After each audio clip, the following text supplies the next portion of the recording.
My wife pushed for an open marriage. She said, "You won't have girls lining up for you anyway." Now she's having a nuclear meltdown, watching me get all the attention she gets ghosted.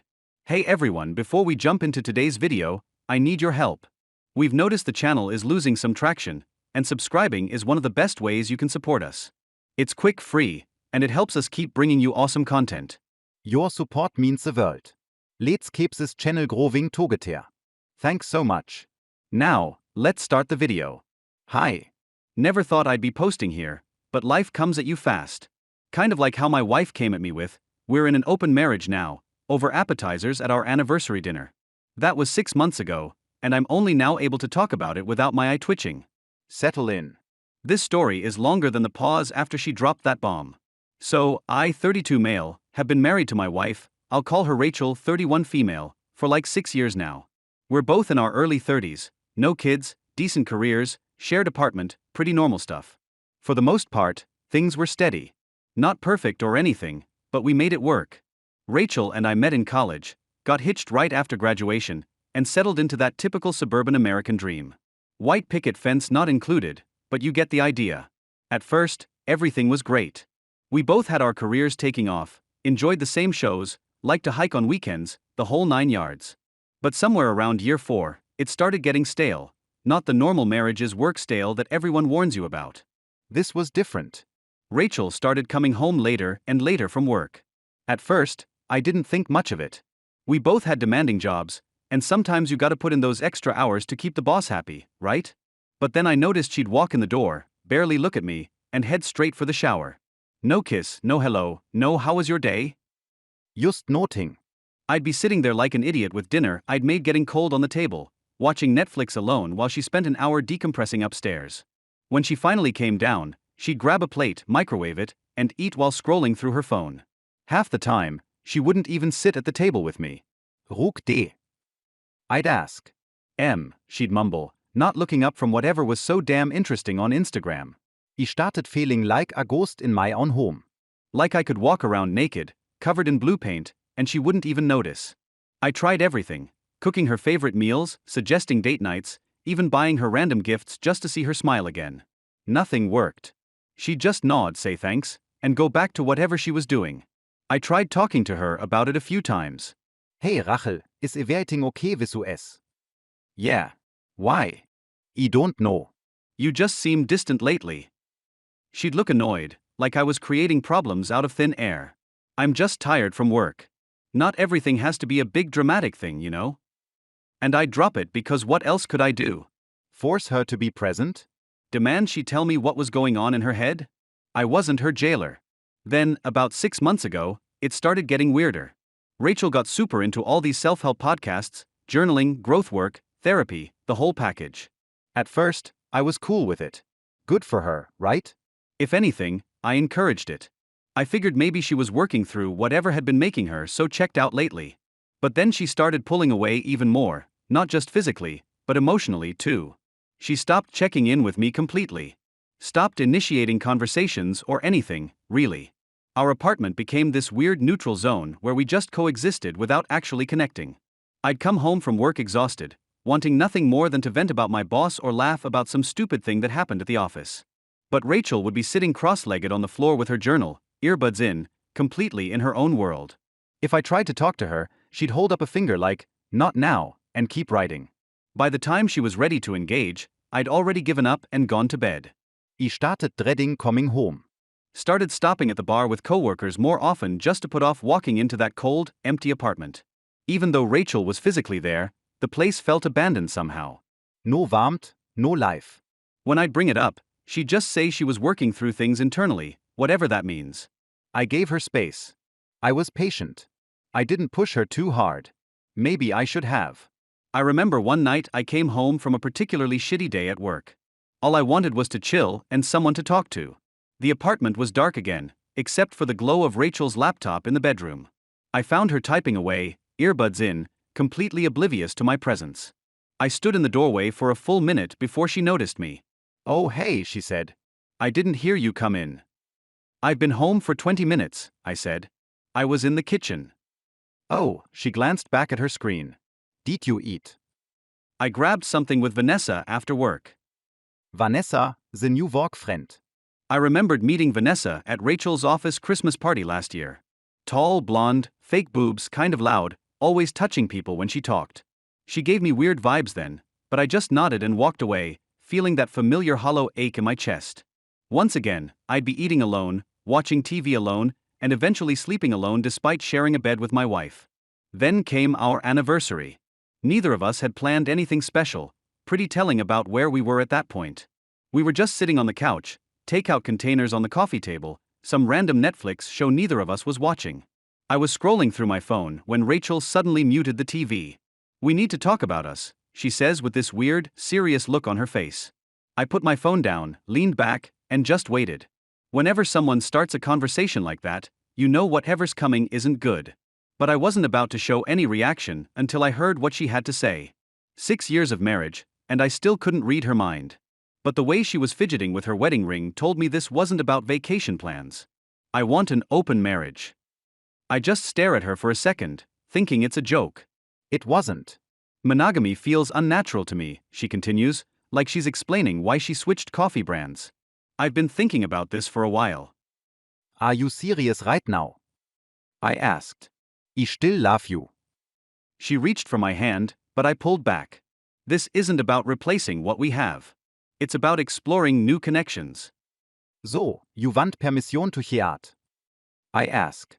It's not cheating if we both agree to it, she says, voice all patient like she's explaining something to a child. It's ethical non-monogamy. I kept my face neutral, but my mind was racing, connecting the dots. The late nights at work, the password on her phone that wasn't there before. This isn't a random idea. She's already got someone lined up, maybe already started. So, I decided to test my theory. So, let me get this straight, I say with a casual shrug. You're saying it's cool if I go out and hook up with other women too? Then she does this little laugh, not nervous, but like I'm being ridiculous. Don't be so dramatic, she says, rolling her eyes. Besides, it's not like you'll have girls lining up for you anyway. You haven't exactly been fighting them off all these years. That's when I knew our marriage was already dead. She didn't just want to sleep with other guys. She wanted to make sure I knew she thought I couldn't do the same. Gotta admit, that cut deep. We'd been together since college. I hadn't needed to fight off other women because I was committed to her. And now she was throwing it in my face like I was some loser who should be grateful anyone wanted me at all. But this wasn't Rachel at all. Or at least not the Rachel I married. She used to talk about her friends who cheated on their boyfriends. Now she's sitting there telling me how limiting monogamy is and taking shots at my desirability. Something wasn't adding up. After some pushing, she finally mentioned her co-worker Vanessa had been opening her eyes to new relationship styles. Apparently, Vanessa and her husband had an open marriage and were super happy, living their best lives or whatever.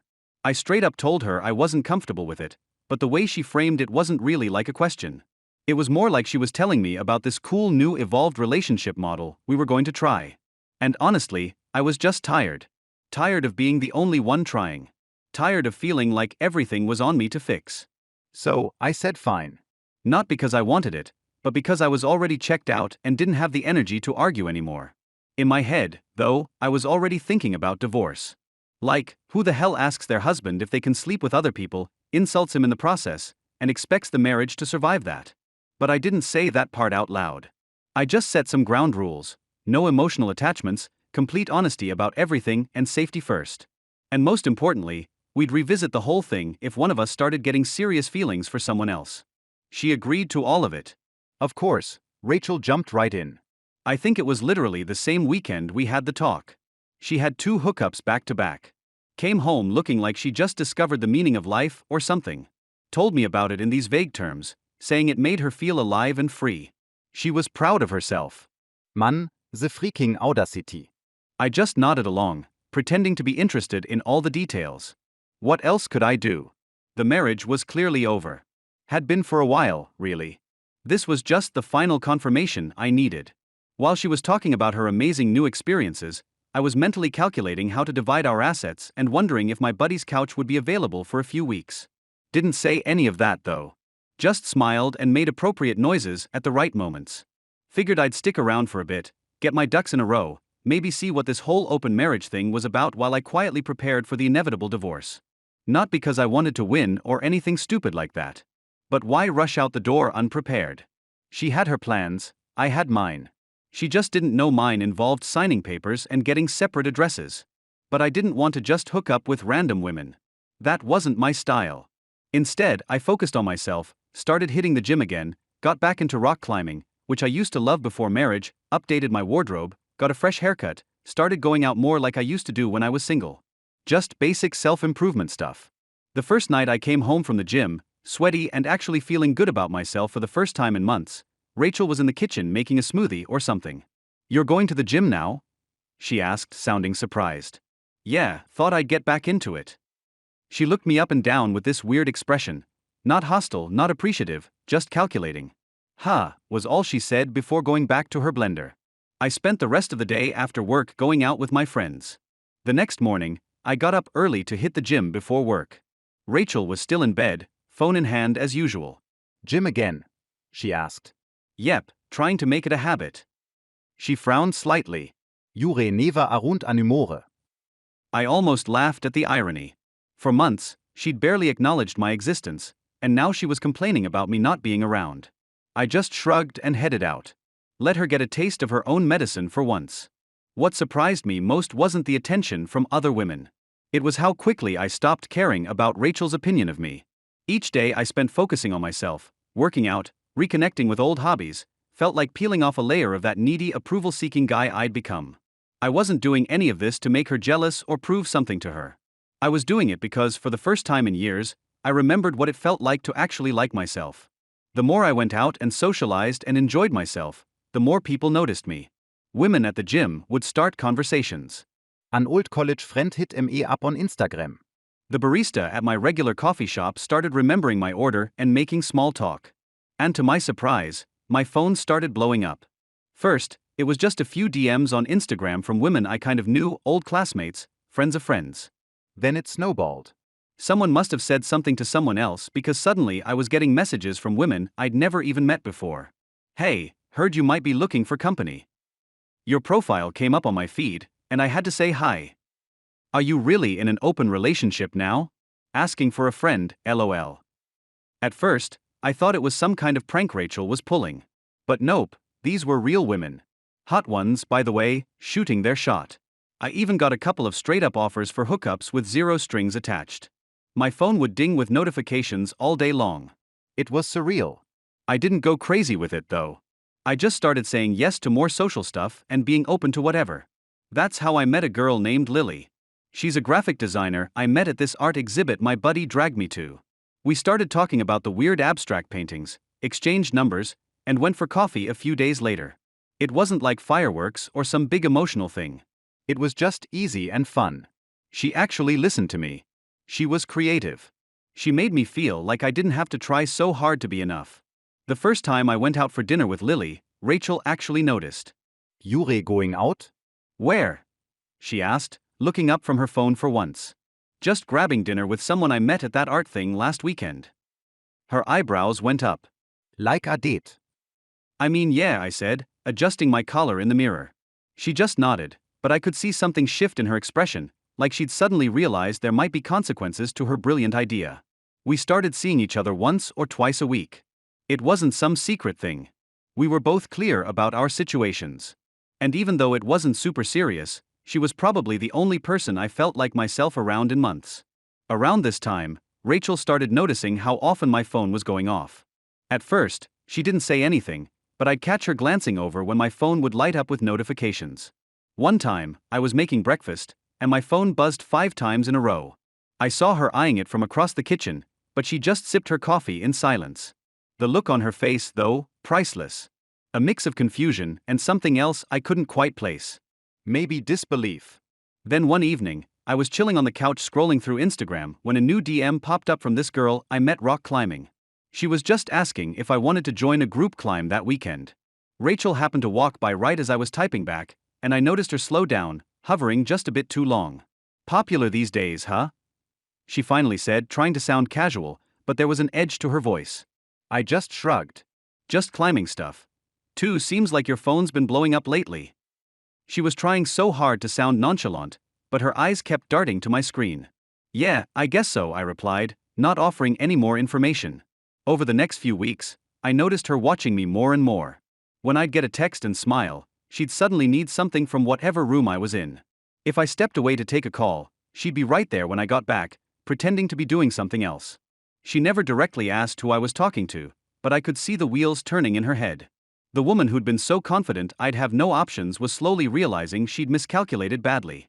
One night, I was getting ready to head out when Rachel appeared in the doorway of our bedroom. Going somewhere? She asked, leaning against the frame. Yeah, meeting up with Lily. Lily, she repeated, like she was testing the name. That's the third woman this month. I looked up from tying my shoes. Second, actually. Why? No reason, she said quickly. Just keeping track, I guess. I thought we weren't supposed to be keeping tabs on each other's social lives. I couldn't resist the dig. Isn't that part of this whole evolved relationship model of yours? She flinched slightly. Right. Of course, then, trying to sound breezy, I'm just surprised, that's all. Surprised that you're, seeing so many people. I had to bite back a laugh. You know what? Turns out the open relationship wasn't a bad idea after all. Her face hardened instantly, that fake smile vanishing faster than free beer at a frat party. Her eyes narrowed to slits, and I swear I could actually hear her teeth grinding. Yeah, great idea. Się spart out. Enjoy. Then things got messy faster than I expected. Rachel was still seeing some dude from an app, and I was hanging with Lily. Nothing intense, just chill. We'd grab food, hang out, talk, but man, it felt good. Not just getting attention, but the normalcy of it. I didn't have to feel like I was stuck in this one-way emotional dead zone like I had with Rachel for months. Meanwhile, Rachel's hot girl summer started tanking hard. The guy she was seeing ghosted her. Just stopped replying after one weekend together. She pretended not to care, but she kept bringing it up randomly. It's just weird because we had such a good connection. And I just nod, sip my coffee, saying nothing. Not gonna lie, it felt like Wettchen Karma in real time. Then I started seeing someone else briefly. Just someone from my climbing gym. Had a few hikes together. Turned into a weekend thing. We both knew what it was. No games, no drama, just mutual respect. Then we moved on. Rachel didn't even notice at first because she was still in this weird headspace where she assumed I was still obsessed with her. But then she got super quiet, started asking these little questions like, "Are you seeing Lily again tonight? Or did you tell her about our situation?"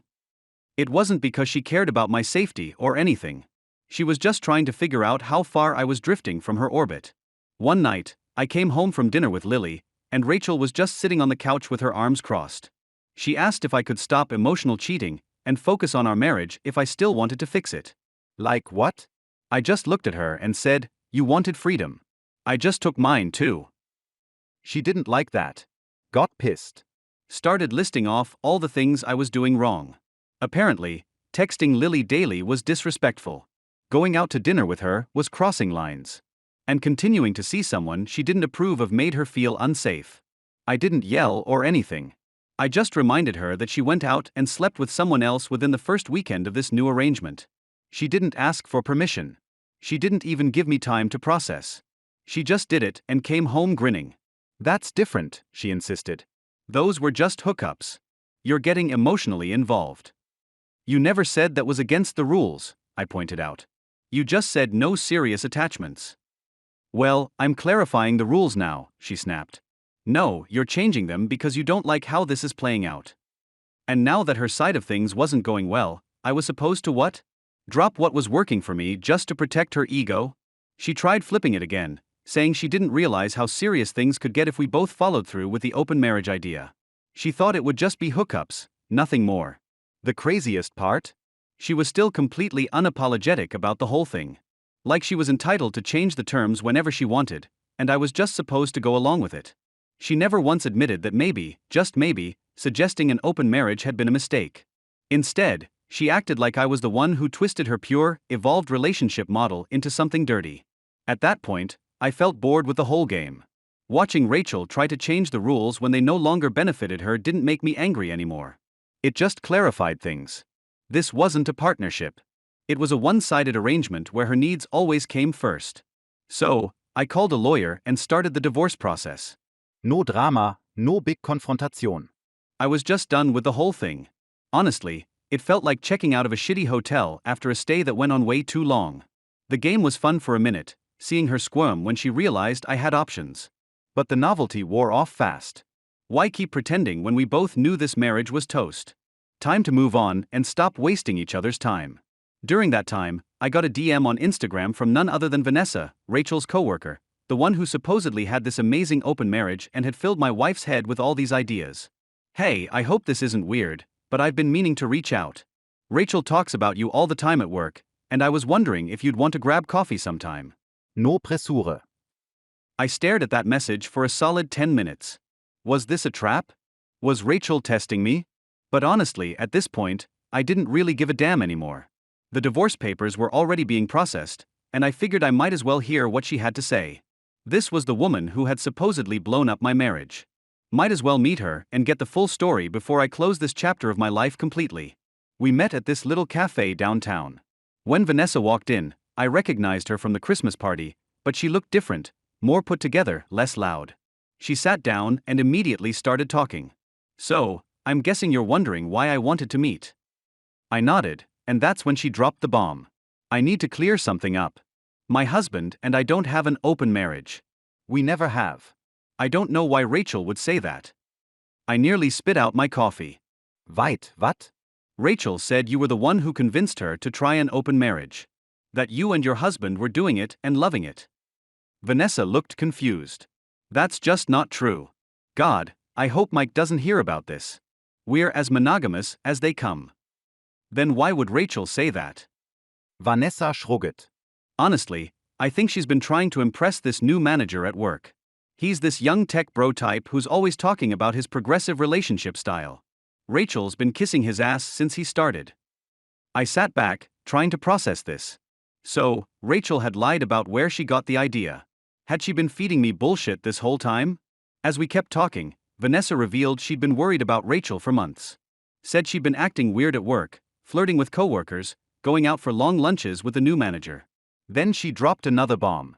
Rachel had been bringing one of her hookups to office happy hours, introducing him as a friend, but being super handsy in front of everyone. It was embarrassing, honestly. Everione Knoß schieß Marit. I just thought you should know. By the end of that coffee, I had a whole new perspective on things. I thanked Vanessa for her honesty, and yeah, I noticed she was attractive. But I wasn't about to go there. That would be too messy, even for this disaster of a situation. But before we left, she hesitated, then asked if I wanted to get dinner sometime. Said she'd always thought I seemed nice and grounded, unlike some of the guys Rachel talked about. I surprised myself by saying yes. Driving home, my head was spinning. Part of me wondered if Vanessa was telling the truth. What if she was just making this up to drive a wedge between me and Rachel? What if she had her own agenda?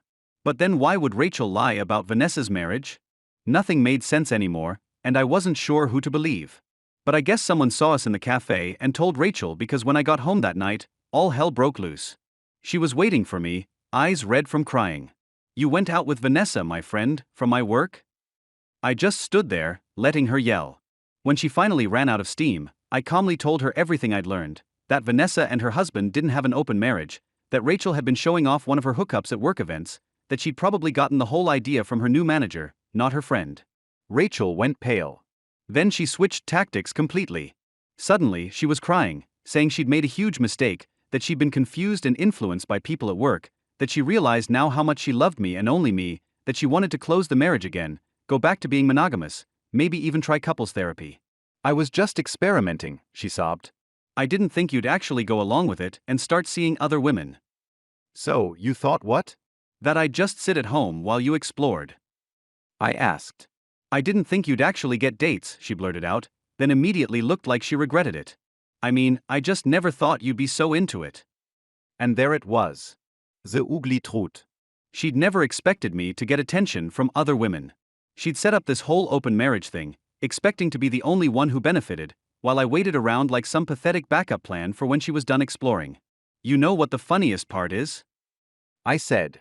I never even tried. I didn't go on dating apps begging for matches. I didn't hit up old exes. I just started working on myself, and women noticed. Meanwhile, you're out there actively searching and still getting ghosted. That hit a nerve. She went from tears to rage in about 2 seconds. So what? You think you're so great now? You weren't complaining about me when I was the only woman who would look at you for 6 years. No, I wasn't, because I was committed to you. I didn't want other women looking at me. But you changed the rules. Remember, you decided our marriage wasn't enough for you.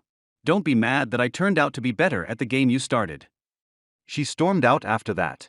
Slammed the door so hard a picture fell off the wall. I just sat on the couch, feeling this weird mix of anger and relief, like finally, the truth was out in the open. She'd never expected me to thrive without her. She'd expected me to fail to prove that she was the best I could ever get, that I needed her more than she needed me. But that's not what happened. And now she couldn't handle it. The next day, I found out Rachel had confronted Vanessa at work, called her a backstabbing bitch, and caused this huge scene in the break room, accused her of trying to steal her husband. Vanessa texted me about it, and honestly, I felt bad that she'd been dragged into our mess. But I also knew that was the final straw for me. That night, I handed Rachel divorce papers I'd had drawn up weeks ago. Her face when she realized I'd been planning this, that I hadn't just spontaneously decided after the Vanessa incident, was something I'll never forget. Marriage isn't a game, I told her. You don't get to change the rules when it suits you, then change them back when it doesn't. I'm done. She went into full panic mode, crying, begging, promising to change. Said she'd quit her job, delete all her dating apps, anything I wanted, but it was too late. I'd mentally checked out the moment she suggested opening our marriage and laughed about how no one would want me anyway. I just hadn't admitted it to myself until now. You can't do this, she said. I made one mistake. No, you made a series of choices, I corrected her. You chose to pull away from me. You chose to suggest an open marriage. You chose to lie about where you got the idea. You chose to hook up with other guys without giving me time to process. And you chose to make me feel like I should be grateful anyone wanted me at all. Those weren't mistakes. They were deliberate decisions. She had no response to that, just more tears and accusations. But she never, not once, actually apologized for what she'd done. The next few weeks were hell. Rachel went between begging me to reconsider and threatening to destroy me if I went through with the divorce. She called my parents, told them I'd been cheating on her with multiple women, conveniently leaving out the whole open marriage part.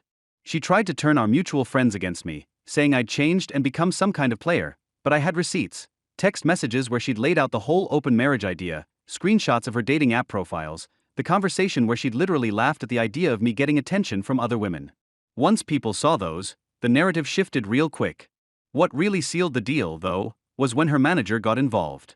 He actually had the balls to text me, saying he thought I was being closed-minded and punishing Rachel for her sexual liberation. Said, if I was a real man, I'd be secure enough to let my wife explore her desires without feeling threatened. I didn't even dignify that with a response. Just forwarded the message to Rachel with, your boyfriend's texting me now. Real classy. She called me immediately, crying and swearing he wasn't her boyfriend. They'd never hooked up. He was just a mentor at work.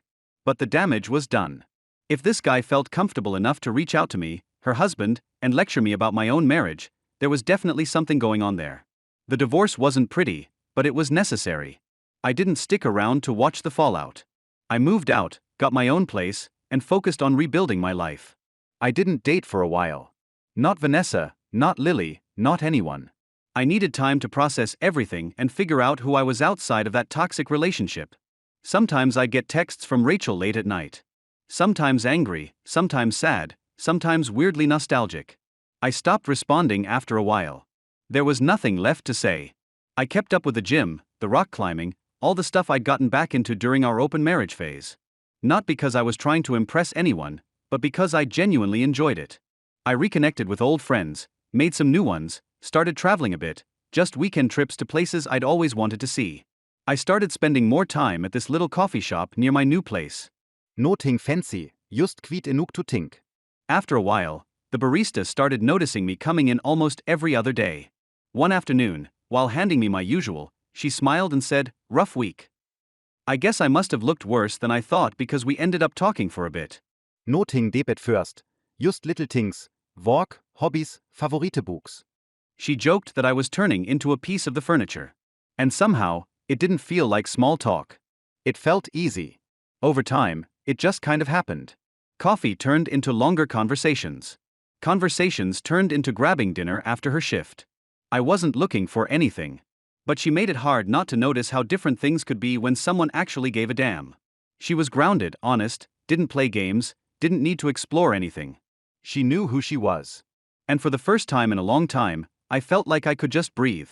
Looking back, it's funny. Rachel had spent so much energy trying to find freedom, chasing people who barely looked twice at her. Meanwhile, without even trying, I found something real just living my life. It's funny how things work out. What started as Rachel's attempt to get freedom from our marriage became my path to actual freedom. Freedom from seeking her approval. Freedom from questioning my worth. Freedom from a relationship that had turned toxic. If she hadn't pushed for that open marriage, I might still be there, making dinner for someone who couldn't be bothered to look up from her phone. Still feeling like a ghost in my own life. A while later, I ran into Vanessa at a bar. She was there with her husband, happy and drama-free. Wie kaukt ab vor a Minute. She mentioned Rachel had moved to another state and was still single, still searching. I wished her well. No anger, just quiet closure. As for me, life got better. I still hit the gym, still climb, still hang out at that coffee shop. Sometimes we talk about the future, but there's no pressure, no games, just two people who actually mean it when they say they care. Rachel wanted freedom. She got it. So did I. Turns out, mine came with peace instead of chaos.